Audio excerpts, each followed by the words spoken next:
Scan मशीनचा शुभारंभ सोमवारी आमदार प्रकाश आवाडे, माणुसकी फाउंडेशन संस्थापक अध्यक्ष रवी जावळे यांच्या हस्ते फीत कापून आणि वयोवृद्ध रुग्ण विमल चौगुले यांच्या हस्ते श्रीफळ चढवून करण्यात आला। याप्रसंगी माजी जिल्हा परिषद सदस्य डॉक्टर राहुल आवाडे, रुग्ण कल्याण सदस्य कपिल शेटके उपस्थित होते। रुग्णांना अत्यंत कमी दरात सिटी स्कॅन सुविधा उपलब्ध झाल्याने समाधान व्यक्त होत आहे। याप्रसंगी रुग्णालयाचे वैद्यकीय अधीक्षक डॉक्टर मौलाना जमादार, ताराराणी पक्षाचे अध्यक्ष प्रकाश दत्तवाडे, प्रकाश मोरे, बाळासाहेब कलागते, सुनील पाटील, महिला आघाडी अध्यक्षा सौ उर्मिला गायकवाड, संजय केंगार, महादेव कांबळे, चंद्रकांत पाटील, नरसिंह पारीख, रमेश कबाडे, अविनाश कांबळे, रुबन आवळे, नितेश पवार, विजय पाटील, राजेंद्र बचाटे,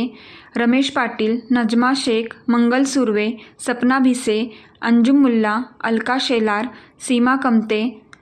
तुळसाबाई काटकर, रुग्णालयाचे वैद्यकीय अधिकारी doctor Amit Sohani, doctor Dilip Wadkar, doctor Sunil Deshmukh, doctor Prakash More, सहाय्यक कार्यालयीन अधीक्षक भारत शिंदे, सौ Seema Kadam, Ijaz Mulla, Yogesh Sarvade, Ajit Shetkalkar, Karan Shingade, CT scan technician Rushikesh Rawal, Prashant Shingade, Abhijit Jagdale आदींसह परिसेविका, अधिपरिचारिका, कर्मचारी, रुग्ण व माणुसकी फाउंडेशनचे सर्व सदस्य उपस्थित होते।